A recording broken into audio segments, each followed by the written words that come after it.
Allô mesdames, allô, allô. Je suis sur Instagram, YouTube et Facebook. Alors, vous pouvez choisir la plateforme que vous aimez le plus, celle que vous êtes plus habitué pour écouter la question de la semaine. Je suis désolée, quelques minutes de retard aujourd'hui, j'ai des petits problèmes techniques. Et avant de commencer les contenus d'aujourd'hui, on va parler de remplacer les bonbons, les petits jouets dans une fête d'enfants. Mais avant ça, il faut que je vous raconte. Mesdames, il faut que je vous raconte. J'avais enregistré un tuto déco écolo pour jeudi dernier. Et quand j'ai mis tout ça sur l'ordinateur pour éditer, mon micro n'a pas fonctionné et j'avais enregistré plus de la moitié du tuto sans audio. Alors, il va falloir que je refasse les tout. C'est pour ça qu'il n'y a pas eu de tuto déco écolo la semaine dernière. Donc, je fais mon possible pour pouvoir réenregistrer et pouvoir reprendre la série. Je sais que vous aimez beaucoup la série du tuto déco écolo. La série où je vous montre toujours des pièces décoratives faciles à faire, pas trop chères, que vous pouvez louer à vos clients et tout. Donc, malheureusement, dû à des problèmes techniques de micro, j'étais tellement déçue quand j'ai vu. Il va falloir que je refasse les tout. Donc, c'est pour ça qu'il n'y a pas eu de tuto écolo la semaine dernière. Donc, pardon. Mais je reprends dès que possible, dès que je règle mon problème de micro, là, je vais enregistrer mes tutos. Bon, donc aujourd'hui, c'est la série La question de la semaine. Si vous ne m'avez jamais vu, alors c'est Liliane. Je m'appelle Liliane. Je suis là pour vous aider à devenir des décoratrices de fêtes écologiques et à en faire une source de revenus. Alors, dans la question de la semaine, tous les mardis, je réponds aux questions que vous m'avez envoyées. Vous pouvez m'envoyer les questions par courriel, par commentaire. Vous pouvez m'envoyer en direct Messenger, en direct Instagram, comme vous voulez. J'ai plein de questions qui popent un peu partout. Alors, j'essaie de répondre à toutes les questions, mais c'est sûr qu'il y en a plusieurs qui se répètent un peu, donc on peut regrouper et faire juste une vidéo. Mais sinon, je choisis les questions qu'on n'a pas encore parlé beaucoup et je reviens pour je puisse vous répondre en vidéo. Ce qui est intéressant quand je vous réponds en vidéo, c'est qu'on peut aller approfondir le sujet. Donc, si vous avez une question vous avez besoin d'une réponse pour pouvoir avancer, pour pouvoir devenir une décoratrice de fêtes écologiques, pour pouvoir aller chercher vos clients, pour pouvoir améliorer vos décorations, être plus éco-responsable dans vos décorations. Donc, n'importe quelle question, envoyez-moi et je vais vous faire une vidéo avec la réponse. Hey, allô, Mélico Passion, allô, Sami, Rafi, allô. Alors, aujourd'hui, on est en direct. Parfois, je fais cette série, la question de la semaine. Parfois, elle est enregistrée, parfois, elle est en direct. Mais aujourd'hui, j'étais là et j'ai décidé de le faire en direct. Alors, allô, juste fait pour vous. Allô, Linda. Alors, voilà, on va commencer. La question aujourd'hui, c'est par quoi remplacer les bonbons et les petits jouets? La question a été envoyée par Hélène. Alors, Hélène, parlons des bonbons et des petits jouets. Dans les fêtes d'enfants, hein, on voit beaucoup passer des bonbons, beaucoup de bonbons emballés, beaucoup de petits jouets, principalement dans les sacs surprises, donc les petits cadeaux souvenirs qu'on donne aux enfants invités à la fête pour remercier leur présence. C'est culturel, dans plusieurs pays, ça se fait. Quand on invite les gens pour l'anniversaire de notre enfant, par exemple, ils viennent, ils nous apportent un cadeau pour l'enfant. Alors nous, on offre parfois un petit cadeau souvenir. Et là, ces cadeaux souvenirs, normalement, ça peut être des petits sacs, qui sont des petits sacs en plastique avec une petite boucle en ruban. Et tout ce qui va dedans, en général, hein, je ne vous dis pas toujours, mais en général, ce qu'on voit le plus couramment, ce qu'on voit les plus souvent, ce sont des petits jouets comme c'est lui qu'on souffle, je ne sais pas comment ça s'appelle en français, là. C'est drôle ça, les noms de ça en portugais. C'est un truc en papier avec un bout en plastique qu'on souffle, ça fait une langue, là. En portugais, on appelle ça langue des belles-mères. Língua de sogra. C'est la langue de notre belle-mère. Alors, si vous savez le nom de ça en français, je veux connaître. Je ne sais pas le nom en français. Mais donc, c'est tous des petits jouets, En France aussi, langue de belle-mère, j'avais jamais entendu cela. Je pensais que c'était juste au Brésil. Mais merci, Mélico, merci beaucoup. Je ne savais pas. Donc, voilà, ça c'est un exemple. Mais normalement, dans ces petits sacs, on met beaucoup de bonbons emballés, on met des petits jouets, tout jetables. Parce qu'il y a des petits jouets qui sont tellement fragiles que les enfants vont jouer pendant la fête, vont jouer deux, trois fois. Parfois aussi, ils sont très petits parce que ce qu'on veut, c'est mettre plusieurs choses, c'est de la variété dans les petits sacs. Donc là, pour acheter plusieurs choses, disons on a invité 10 enfants pour la fête. Si on va acheter des paquets de 10 petits jouets, on ne va pas payer 10 dans chaque petit jouet qu'on va mettre dans les sacs parce que sinon après ça, les sacs vont être trop chers. Donc, ce qu'on fait, on achète des petits paquets, des objets, qui en a tous des petits objets, 10 langues, 10 ballons, 10 bonbons emballés, 10, toutes des 10. Là, on met tout ça dans le sac et après ça, ça finit tout où?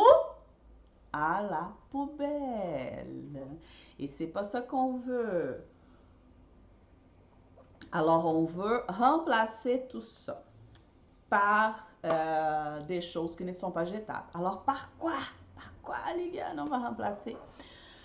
Je vous dis, premièrement, les bonbons, on met pas non seulement dans les sacs surprises, mais on met aussi parfois sur la table.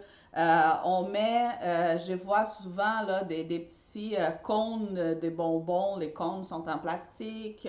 On voit des petites bouteilles, des petites boîtes en carton avec du bonbon, des choses comme ça.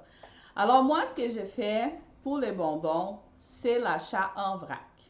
Donc, j'ai des contenants à bonbons. Vous avez déjà vu passer plusieurs dans mes photos.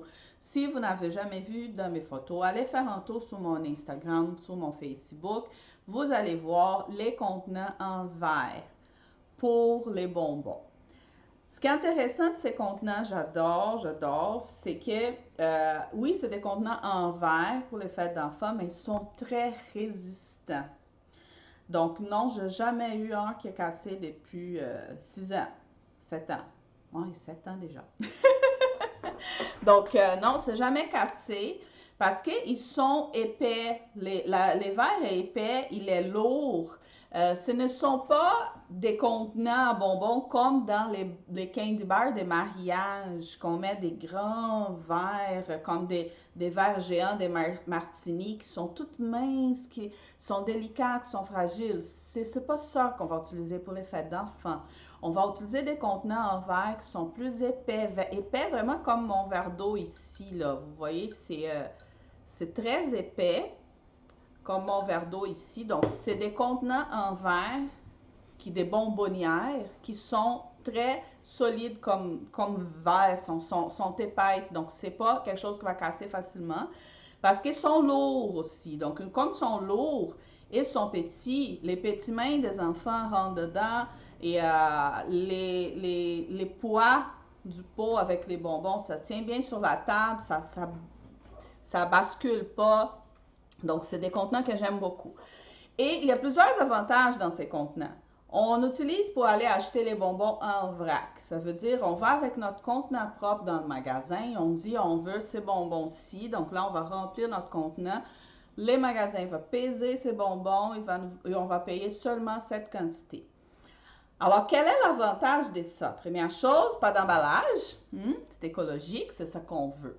L'autre chose, on peut aller choisir vraiment les couleurs qui vont avec notre décoration. Parce que quand on achète des paquets de bonbons, des sacs de bonbons assortis, on a de toutes les couleurs, on a toutes les saveurs, on a de tous les formats. Ou on doit acheter un grand sac, si on veut une couleur spécifique, on va acheter un grand sac et là, il va nous rester après la fête. Donc, en plus de pouvoir choisir les couleurs, les saveurs qu'on veut, on peut aller directement dans la bonne quantité. Donc, ça, c'est un deuxième point que j'aime beaucoup, c'est la bonne quantité. Pas deuxième, hein, je suis rendue à troisième, là, parce que là, on achète en vrac, donc pas d'emballage. Deuxième chose, on peut choisir les bonnes couleurs qui vont bien avec la décoration. Même les formats. Il y en a, j'aime beaucoup quand je fais des thématiques, par exemple, il y en a à fond de la mer, il y en a des bonbons en forme d'étoiles de mer, il y en a des bonbons en forme de requin, en forme de poisson. Si on fait une thématique jardin, on va mettre des vers de terre, on va mettre des fleurs, on va mettre des fraises. Si on fait une thématique flamant rose, on va mettre des ananas, on va mettre des flamants roses. Si on fait une thématique... quoi d'autre qu'on peut vraiment ajuster? J'avais fait une pop-it, donc c'était un peu arc-en-ciel, donc on va chercher des couleurs fortes, des 7 couleurs de l'arc-en-ciel.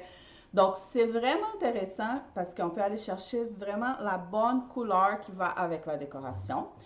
L'autre point, la bonne quantité, comme je disais, on n'a pas besoin d'acheter un grand sac. Et après ça, c'est pas juste la question d'avoir des restants. Parce que vous pouvez bien me dire, ah, mais Liliane, c'est pas grave, j'achète un grand sac, je vais vendre une partie au client, mais les autres, je vais manger avec mes enfants. Oui, mais à un moment donné, là, ça m'est arrivé déjà, je vous dis. Tu as 4-5 fêtes dans la fin de semaine, toutes des couleurs différentes des bonbons. Et là, tu achètes plein de sacs parce que tu dis, ah, tant qu'à faire, je vais acheter les grands sacs. Pour celle-ci, je vais prendre pour deux fêtes. Celui-ci, après ça, il reste plein de fonds de sacs. Là, vous apportez ça chez vous. Et là, vous finissez par manger ça. Vos enfants finissent par manger ça. Une fin de semaine, ça va. Mais à toutes les fins de semaine, pas une très bonne idée, hein? Je dis pas non aux bonbons à mes enfants et mes enfants, ils mangent des bonbons, mais pas tout le temps, là, pas toutes les semaines, plein de bonbons. Et l'autre chose, c'est les coûts. Quand on achète un grand sac, par exemple, on a une fête avec des bonbons bleus, on a un grand sac des requins bleus, on l'achète. Mais là, ces clients de cette fin de semaine ont utilisé juste un petit peu. On dit, ah, on va le garder pour un prochain. Mais on ne sait pas c'est quand qu'on va avoir un autre client qui on va avoir besoin de ces bonbons, de cette couleur, de ces formats. Alors, ça se peut que ça soit long. Donc là, il y a deux choses. Une, les bonbons vont devenir durs. C'est pas bon quand les sacs sont ouverts très longtemps. Et l'autre chose, c'est les coûts. Hein? On veut voir du profit, on veut offrir nos services, mais on veut que l'argent rentre. Hein? C'est nos services, notre travail. On n'est pas là pour s'amuser, on est là pour travailler en s'amusant. Alors, je vais corriger ma phrase. On n'est pas là juste pour s'amuser. On est là pour travailler en s'amusant. C'est mieux comme ça. Alors, on veut que l'argent rentre. Si on dépense toujours beaucoup plus en bonbons que qu'est-ce qu'on a besoin, on est en train de perdre l'argent. OK? Donc, ce que je vous propose, c'est vraiment d'aller avec les contenants en verre qui sont solides, qui sont réutilisables et vous allez acheter vos bonbons en vrac, les bonnes couleurs, seulement les bonnes quantités pour chaque client. Pas de dépenses de plus, pas de gaspillage parce que vous allez quand même calculer la quantité des bonbons pour la quantité d'enfants qu'il va y avoir dans la fête. Donc, c'est vraiment l'idéal. Et je vous donne un avantage de plus, qui est ça, j'allais pas me rendre compte si mes clients, et moi-même dans les fêtes de mes enfants aussi, mais si mes clients n'étaient pas venus avec ces commentaires assez souvent. Ces contenants-là, ces petites bonbonnières, elles se ferment, elles ont un couvert. Parce que c'est des pots parfois on utilise aussi chez nous pour acheter, par exemple, on va acheter des arachides au marché du coin, on va avec un pot, on remplit les pots d'arachides. Donc, c'est des contenants qu'on utilise dans notre cuisine, donc ils ont un couvert. Et là, ça se ferme. Et ce que les parents aiment beaucoup que ça se ferme, c'est qu'ils peuvent contrôler à quel moment ils vont libérer les bonbons pendant la fête. Parce que sinon, ce qui se passe, si on a des contenants ouverts comme dans les candy bars de mariage, qu'il y en a comme on disait tantôt, la grande coupe de martini, la coupe de martini géante, pleine de bonbons, un autre tout travaillé. C'est super beau les candy bars de mariage, mais c'est pas l'idéal pour une fête d'enfants.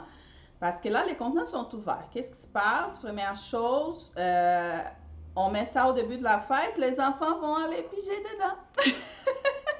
Dès le début de la fête. Et là, on arrive au moment de, on va chanter bonne fête, on va prendre des photos de l'enfant devant la décoration. Il n'y a même plus de bonbons à la table parce que les enfants ont déjà tout mangé. Alors, les parents aiment beaucoup les contenants en verre qui sont fermés parce qu'ils peuvent contrôler à quel moment ils vont ouvrir les contenants des bonbons et ils vont libérer les bonbons pour que les enfants puissent les manger. D'accord? Et en plus, pour nous, pour transporter, c'est plus facile parce on achète nos bonbons en vrac, les contenants viennent du magazine déjà fermé qu'on est allé acheter et là, pour transporter, c'est beaucoup plus facile. Sinon, ce serait d'acheter dans un contenant et renverser dans un autre qui est ouvert pour mettre sur la table. Donc, vous voyez, il y a plein d'avantages ces contenants de bonbons. Donc, pour les bonbons, je vous dirais, on ne va pas le mettre dans les sacs cadeaux, on va le mettre sur la table dans ces contenants que vous voyez souvent dans mes photos. Si vous ne savez pas de quel contenant je parle, allez faire un tour sur mes photos Facebook, Instagram, vous allez voir, il y a plusieurs photos. C'est des contenants, des bonbonnières, des verres très épais, des verres solides, ils ne sont pas très grosses, je vous dirais, c'est pas mal la hauteur de ma main, les pots les plus grands là. C'est vraiment pas énorme, donc c'est très bien pour calculer les quantités aussi. Voilà, donc tous les avantages d'utiliser des bonbons comme ça, c'est écologique, c'est moins cher pour nous, on voit plus notre profit revenir. C'est bon ça, les profits qui viennent. Parfait, mais la question envoyée par Hélène, c'était par quoi remplacer les bonbons et les petits jouets. Donc, je vais vous donner toutes les options pour les bonbons, mais parlons des petits jouets maintenant. Donc, comme on disait, les petits jouets, normalement, j'espère juste pas manquer d'électricité, ça fait comme un flash, il pleut dehors. Vous voyez, j'ai sorti ma petite laine encore. Il faisait chaud au Québec, mais là, ce matin, il faisait froid. J'ai hâte à l'été, hein? La brésilienne a hâte à l'été. Bon, mais bref, on revient à notre sujet. Donc, je vous ai parlé de comment remplacer les bonbons, mais là, on va parler du petit jouet. Donc là, les sacs surprises. On a des petits sacs en plastique, plein de petits jouets jetables dedans. On veut remplacer ça. Il y a une chose que j'adore, et c'est ça que j'offre à mes clients. Donc, c'est ça que je vais vous proposer, bien sûr. Mais je vais vous donner une deuxième option aussi. Alors, la première option que j'adore, ce sont les ateliers créatifs.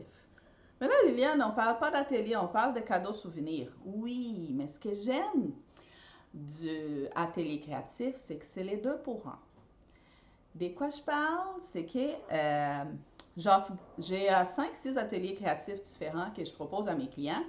Et ce sont des activités que les enfants vont faire pendant la fête. Alors, ça va occuper les enfants déjà, ça va faire une animation pendant la fête.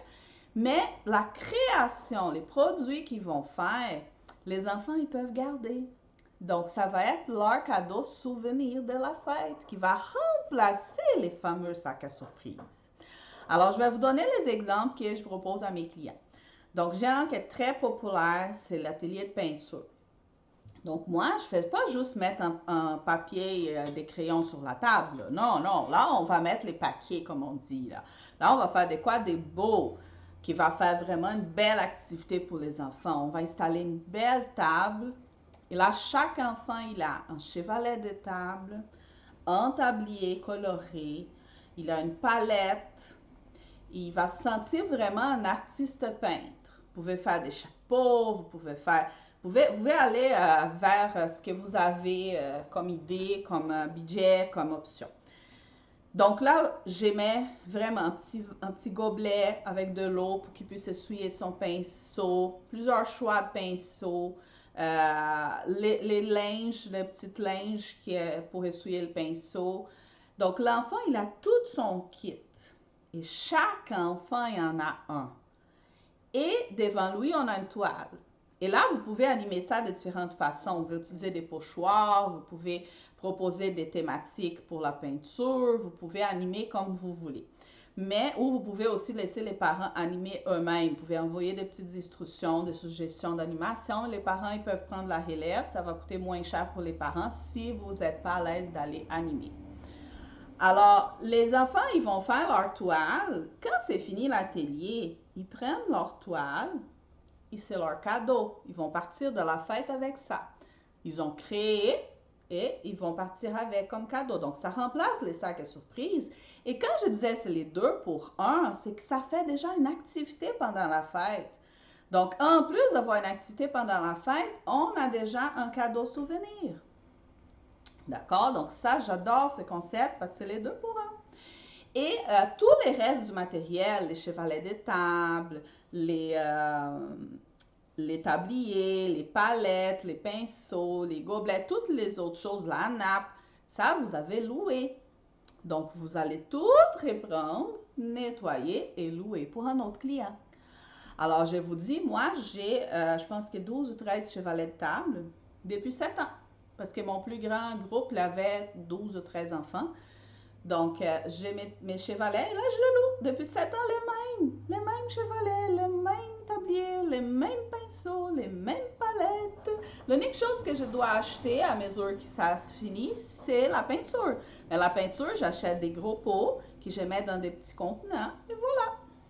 Donc, vous voyez, c'est rentable pour nous parce que, et l'étoile, bien sûr, l'étoile, j'achète à mesure que j'ai besoin. Donc, l'étoile, la peinture, mais tous les restes, c'est en location. Alors, je vais vous donner d'autres idées comme ça d'atelier créatif. Moi, ce que je propose à mes clients, j'ai des bracelets. Donc, les bracelets, vous pouvez ajuster des bracelets plus simples, comme juste un élastique avec des billes en plastique. Vous pouvez proposer ça pour les enfants un peu plus petits qui vont tant qu'ils soient capables de mettre les billes dans les fils. Et ils gardent leur bracelet. Et ça, c'est tellement pas cher qu'on peut laisser les enfants faire 2-3 bracelets chacun. Donc, ça fait vraiment un bon 45 minutes, 1 heure d'activité. Et ils partent tous fiers avec leur bracelet. Ils vont à l'école après avec. Donc, ça fait une activité très amusante. Les parents aiment beaucoup. Et pour ça, vous pouvez faire un beau bar à perles. Et après ça, vous ramassez toutes les barres à perles et vous allez louer pour un autre client. Je fais aussi des bracelets tibétains. C'est des bracelets un peu comme les macramés, des tresses et tout. Mais ça, c'est un peu plus pour les enfants un peu plus âgés. Je vous dirais 7 ans et plus, parce qu'il faut vraiment avoir plus de... Il faut savoir faire les macramés. C'est vraiment du macramé, là. Mais là, on ajoute des perles parfois et tout. Donc ça, c'est pour les enfants un peu plus vieux. Il y a aussi l'atelier de cupcake. Celui-là, c'est vraiment intéressant. Et il y a plusieurs variations que vous pouvez faire. Donc, il y a l'atelier de cupcakes où vous allez venir avec les cupcakes sans glaçage, avec une douille, avec les glaçages, avec les bonbons pour mettre sur les cupcakes. Là, c'est vraiment un peu plus de travail. Si vous ne voulez pas faire comme ça, vous pouvez aller directement avec un cupcake et un glaçage d'une couleur unie. Et là, vous allez mettre des bonbons, des chocolats, des marshmallows, plein de petites choses des pépites de chocolat, plein de petites choses que les enfants vont pouvoir mettre sur les cupcakes, sur les glaçages. Et vous pouvez aussi faire un petit atelier des topos des cupcakes. Donc, vous pouvez avoir, par exemple, un petit personnage dans le thème de la fête que les enfants vont colorier sur un bâton qu'ils vont mettre sur les cupcakes. Voilà. Donc, ils vont faire leur cupcake, ils vont manger leur cupcake ou ils vont partir avec à la maison. C'est une autre idée. Et là, pour que ça fasse beau et tout, ce que j'ai fait, c'est que j'ai les toques des chefs. J'ai les tabliers des chefs. On installe une belle table. Donc, les enfants, ils se sentent dans l'ambiance de la pâtisserie. D'accord? Si vous faites chez vous, vous pouvez même faire la recette de faire cuire les cupcakes pendant la fête, pendant que les cupcakes est dans le four. Vous préparez les glaçages avec les enfants. Donc, vous voyez qu'en fait, les clients font à la maison, par exemple, ils peuvent tout faire ça. Mais si vous vous offrez comme un service, c'est mieux d'aller déjà avec les cupcakes déjà cuits. Avec toutes les plus pratiques possibles pour que les clients puissent prendre la relève et le faire tout seul. Alors, si on continue dans le même concept, il y a d'autres idées. La peinture, on peut aller plus loin. On peut faire la peinture sur des chandails, on peut faire la peinture sur porcelaine. Donc, vous pouvez choisir plusieurs choses comme ça. Mais ce qui est intéressant, c'est toujours des choses qui vont garder les enfants et où ils vont manger, comme les cupcakes, où ils vont garder, okay? Comme la toile. Ah, il y a une fois que j'ai fait un atelier, c'était pour une fête d'une fille, si je ne me trompe pas. Et là, elle avait une de ses amies qui a fait la toile. Et la fille, elle a pris le temps. Elle a pris le temps, elle a choisi ses couleurs parce qu'il devrait avoir du mauve et tout. Et là, je suis allée parler avec elle. J'étais en train de surveiller l'atelier, d'animer et tout. Et là, j'ai parlé avec elle. Et là, je pose souvent la question, c'est où? Ben là, j'anime plus des ateliers, mais quand j'animais, là, j'ai posé la question. Je dis, où tu vas mettre ta toile? Elle dit, non, je vais l'offrir en cadeau à ma mamie, sa grand-maman. Parce qu'elle habite toute seule dans une maison avec d'autres mamies. Et je vais aller la visiter et je vais lui offrir. Et elle aime beaucoup le mauve. Donc, c'est pour ça que j'ai fait tel dessin avec du mauve. Ah, c'était vraiment touchant. C'était très, très cute, comme on dit au Québec, c'était cute. C'était très sympa, la petite fille qui disait elle allait prendre la toile qu'elle a préparée pendant l'anniversaire de son amie pour offrir à sa mamie qui habitait dans une maison de personnes âgées. Donc, vous voyez, les enfants, ils aiment partir avec ça, ils sont fiers et après ça, ils vont faire quelque chose avec leur création. Les t-shirts aussi, j'avais déjà fait avec ma fille, je pense, c'était mon garçon. Et là, ses amis allaient à l'école avec après, oui, mon garçon. Ses amis allaient tous avec les t-shirts le lendemain à l'école, donc ils étaient tout fiers. Ah, ma fille, c'était les tasses en porcelaine que j'avais faites. Mais les clients, ils aiment beaucoup parce qu'on en voit tout facile. Parce que les clients, ils n'ont pas les toques des chefs, les tabliers. Ils n'ont pas toute cette préparation. On va vraiment créer un univers, on va créer une décoration. Ça fait partie de la décoration. Donc, les ateliers créatifs, c'est ça que j'adore pour remplacer les petits jouets parce que ça fait une activité pendant la fête et ça fait déjà un cadeau souvenir qui remplace les fameux sacs à surprise qui finissent toujours à la poubelle. Mais j'avais dit que j'allais vous donner une deuxième option. Parce que c'est sûr que les ateliers créatifs, ça prend un peu quand même des préparations, des matériels aussi que parfois ça peut être un peu plus coûteux si, par exemple, vous n'êtes pas habitué à faire de la couture. Parce que moi, j'avais fait tous mes tabliers. J'avais acheté, pour la peinture, j'ai acheté du tissu imperméable, les tissus qu'on utilise pour faire des vêtements imperméables, comme des manteaux, des pantalons de neige, des choses comme ça. Et j'ai fait les tabliers parce que comme ça, ces tissus-là étaient faciles à laver, faciles à nettoyer, juste avec une éponge. Je pouvais frotter pour enlever la peinture acrylique à base d'eau que j'utilise avec la peinture lavable, en fait, que j'utilise avec les enfants. Parfois, quand c'est du coton ou quand c'est des tissus plus délicats un peu, même si on essaye de mettre du détachant ou quelque chose, la peinture est lavable, il peut rester des petites taches. Donc, ces tissus-là, je l'aime beaucoup pour ça. C'est comme un plastique épais et on peut les laver facilement. Mais là, j'ai les habitudes de faire la couture. Donc, j'ai fait mes propres tabliers. J'avais acheté un, pas cher. Je pense qu'il était même en plastique, c'était à cette époque-là. Et j'ai fait un patron. Et à partir de ces patrons, j'ai cousu toutes les autres. Et je les ai depuis 7 ans les mêmes. Alors, si vous dites, ah, mais là, j'ai pas ces habitudes, ou vous pouvez demander à quelqu'un des coudre pour vous. On a toujours quelqu'un dans la famille qui aime faire la couture. Hein? Une tante, une cousine, une amie. On peut demander si vous n'avez pas l'habitude de faire de la couture. Mais si vous dites, ah non, les ateliers, c'est quand même beaucoup de matériel qu'il faut prévoir à l'avance et tout. Donc, qu'est-ce que je pourrais faire comme cadeau souvenir pour remplacer les sacs à surprise sans trop investir, par exemple? Là, je peux vous donner plein d'idées, d'accord? J'ai même un module je propose dans ma formation. C'est vraiment juste parler de ça. Mais ce que je trouve le plus important, c'est pas... Je vais pas vous donner quelques idées, mais le plus important, c'est la façon de penser. Alors, qu'est-ce qu'on n'aime pas du petit sac surprise? C'est parce que c'est inutile, ça ne sert pas longtemps, c'est des petits jouets qui vont finir dans la poubelle dans pas long. Et c'est tout des petits morceaux et tout, du jetable, vous comprenez? Donc, comment on va remplacer ça? On veut quelque chose d'utile. Donc, c'est la façon la plus logique de penser. Alors, l'objectif du petit sac surprise, parfois, c'est même pas d'amuser les enfants pendant la fête, parce que il y en a des endroits, je ne sais pas dans votre région comment vous faites, si vous offrez les petits sacs surprises au début de la fête ou à la fin. Mais au Brésil, on offre ça à la fin. L'enfant, il part avec. Donc, si l'enfant, il part avec, ce qu'on veut, c'est que ça finisse pas à la poubelle. Alors, il faut penser à des choses qui, c'est un petit cadeau, c'est un petit remerciement de leur présence à la fête. Alors, on va offrir quelque chose qu'il va utiliser après. Alors, voici quelques exemples.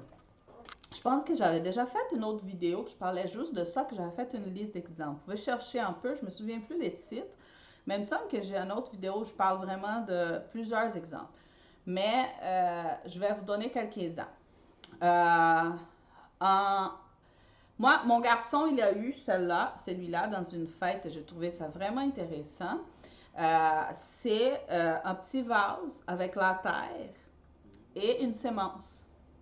Donc là, l'enfant, il part avec ça. Et là, vous pouvez faire les petites instructions pour qu'il plante. Et après ça, il va voir pousser la plante. Donc voilà, c'est quelque chose que l'enfant, il va vivre après la fête et il va toujours se rappeler, ah, j'ai eu ce petit vase, cette petite plante que moi-même, j'ai fait germer, j'ai fait pousser. J'ai eu à la fête de mon ami.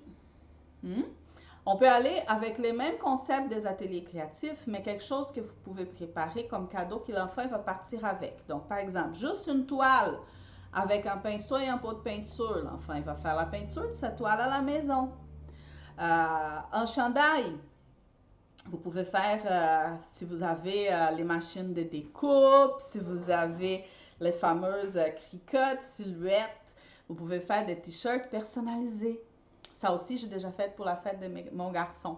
Donc là, on choisit une phrase ou quelque chose qui rassemble les groupes d'amis, les groupes d'enfants, et on peut faire des t-shirts, donner les t-shirts aux enfants. On peut faire, par exemple, des cahiers de notes que les enfants vont partir avec, ils vont prendre des notes comme des cahiers. C'est pas cahiers de notes pour les enfants, c'est comment on appelle ça? Oui, les enfants, ils écrivent cahiers intimes, c'est ça, je pense, cahiers intimes, là, des cahiers intimes comme les filles aiment beaucoup ça, mais mon garçon aussi, il aime, il en a un. Donc, un cahier, et là, vous pouvez décorer la couverture du cahier dans le thème de la fête, et vous pouvez offrir ça avec un crayon. L'enfant, il va partir, il va faire son petit cahier intime après. Donc, vous voyez, il faut que ça soit quelque chose d'utile. Quelque chose que l'enfant, il ne va pas mettre à la poubelle après. Quelque chose qu'il va utiliser après. Ah, une autre idée très intéressante que j'aime beaucoup, c'est les cartes photos. Vous pouvez prendre une photo de toutes les amies pendant la fête. Vous pouvez imprimer de façon vite. Il y en a des pharmacies, des machines dans des épiceries parfois, vous pouvez aller avec une clé USB, imprimer une photo vite. Donc, envoyez papa faire imprimer la photo. Ou, si vous avez une imprimante chez vous, faites imprimer une photo. Prenez la photo au début de la fête de toutes les amies ensemble. Demandez à faire des grimaces et tout. Une belle photo pour la fête de l'enfant. Imprimez vite, vite. Ajoutez dans des cartes photos. Les enfants, ils partent avec un carte photo et la photo de leurs amis. Donc, vous voyez plusieurs options, mais des objets qui servent à quelque chose. Hein? Et tout ça n'a pas besoin d'être plein d'emballage. N'a pas besoin d'être plein des petits objets. Ça peut être un objet que l'enfant va garder. C'est beaucoup plus de valeur.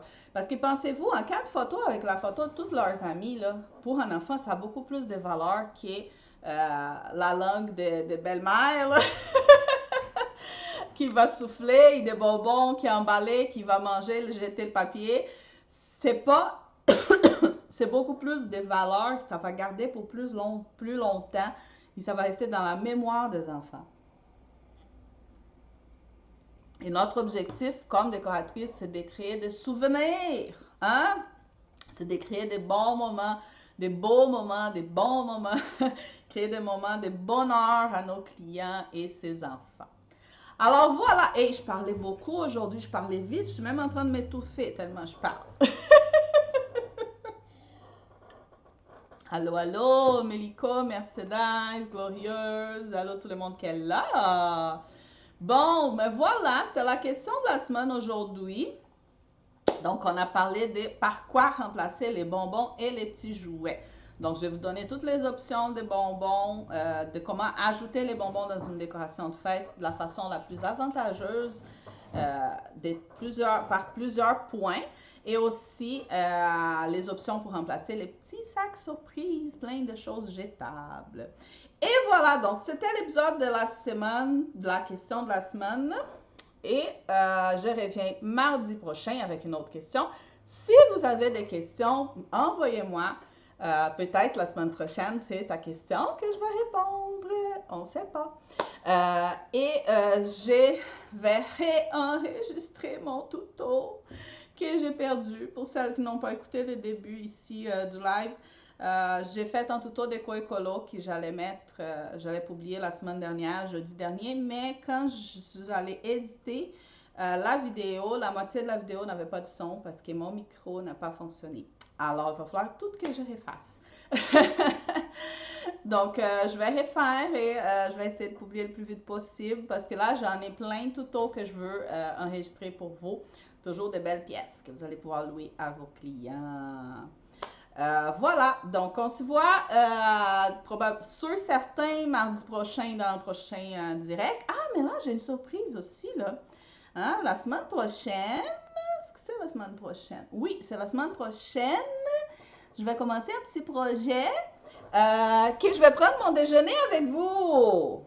Oui, donc à tous les matins, du lundi au vendredi, les 2 prochaines semaines, je vais prendre mon café avec vous et on va parler de différents sujets. Donc, si vous avez des sujets que vous voulez discuter aussi, vous pouvez m'écrire. Donc là, ça va être à 8 heures au Québec, à 2 heures d'après-midi en Europe. Donc, moi, ça va être mon café à matin. Mais pour celles qui sont en Europe, ça va être à 2 heures d'après-midi. Ça va être votre café après dîner, peut-être. Je ne sais pas si vous avez l'habitude de prendre du café après dîner. Bon, mais vous allez pouvoir prendre un café avec moi à partir de la semaine prochaine. Donc, on se voit bientôt en direct. Je vais tout vous annoncer ça là, pour que vous puissiez être là avec moi et continuer à envoyer moi vos questions. D'accord? Donc, merci beaucoup, mesdames. Et merci, Mélico Passion. Merci à vous d'être là. Merci beaucoup et à la prochaine.